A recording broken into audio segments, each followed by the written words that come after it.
कांग्रेस नेता राजकुमार सिंह धनोरा ने मंत्री गोविंद सिंह राजपूत पर पद का दुरुपयोग कर एसआईटी जांच को प्रभावित व मानसिंह पटेल मामले में हस्तक्षेप करने जैसे गंभीर आरोप लगाते हुए मंत्री के इस्तीफे की मांग को लेकर सौंपा ज्ञापन। सागर जिले की सुर्खी विधानसभा लगातार मीडिया की सुर्खियां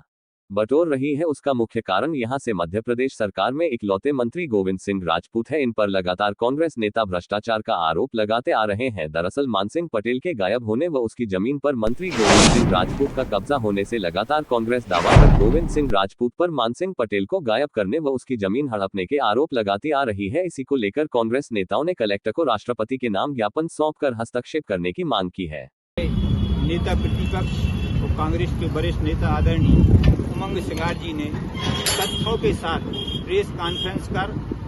और गोविंद राजपूत पर जो उनने अवैध रूप से संपत्ति अर्जित की है, जमीनें खरीदी हैं, कॉम्प्लेक्स खरीदे हैं और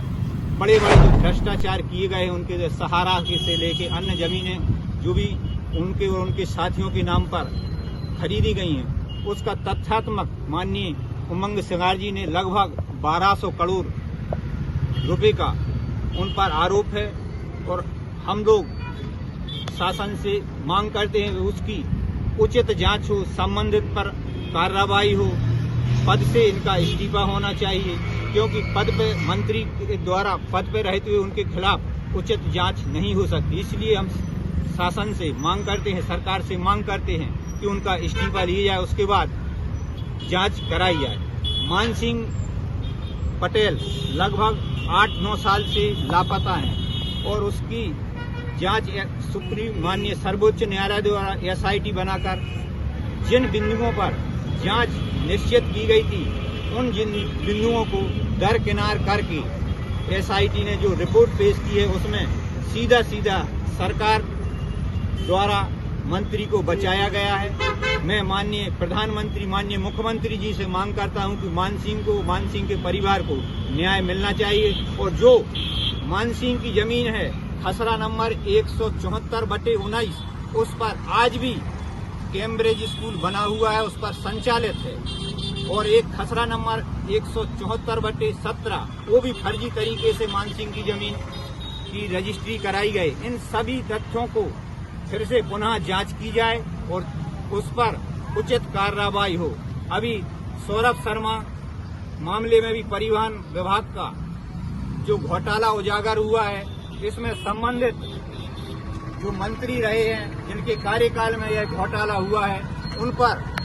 उसकी उचित जांच हो और उन पर कार्रवाई की जाए। इन्हीं सभी मांगों को लेकर हमने माननीय राष्ट्रपति महोदय के नाम कलेक्टर सागर को ज्ञापन सौंपा है और हमें पूरी आशा और विश्वास है कि इस पर उचित कार्रवाई होगी। जो अभी वर्तमान में जो जांच एजेंसी जांच कर रही थी उसने एसआईटी की जो रिपोर्ट पेश की है उसमें तो उन बिंदुओं पर बिल्कुल दरकिनार करके सीधी स्पष्ट उसमें बचाव किया गया है। कहीं न कहीं दबाव में तो जो भी कारण रहा हो उसमें पूरा उसका बचाव किया गया है और उसमें खारिजी प्रस्तुत की है जिसमें लगता है उसमें जो उसके लड़के को सीताराम को, उसके भाई मानसिंह के और कैलाश यादव को, इनको उसमें आरोपी बनाने की साजिश रची गई है और जो मुख्य उसमें गोविंद राजपूत और उनके जो सहयोगी हैं उनके जो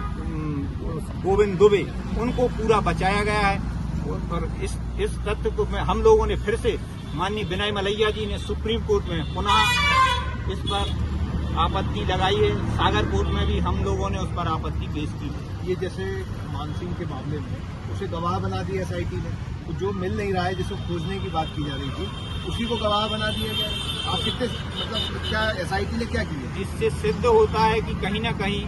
कुछ दाल में काला है। कोर्ट में भी उसमें मानसिंह के नाम पर दो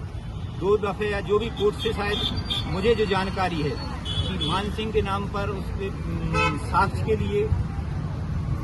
नोटिस जारी किए गए हैं, ऐसा मुझे कुछ वकील के द्वारा कुछ जानकारी प्राप्त है। जो जेल के अधीक्षक है उनके लेकर भी आप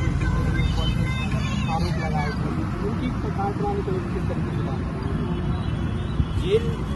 जेल में जिस तरीके से जेल में जो गतिविधियां चल रही हैं, जो जेल में अंदर जो बंदी वो कितना भी कष्ट हो गए कितना भी प्रताड़ित किया जाए, लेकिन उनकी हिम्मत नहीं होती कि कोई जेल प्रशासन के खिलाफ एक शब्द बोल सके। जेल अधीक्षक के ऊपर जिसने पोस्टिंग कराई, जिन मंत्री ने, उनका संरक्षण हो, जेल में जिस तरीके से भ्रष्टाचार किया जा रहा है, मैं तो आपको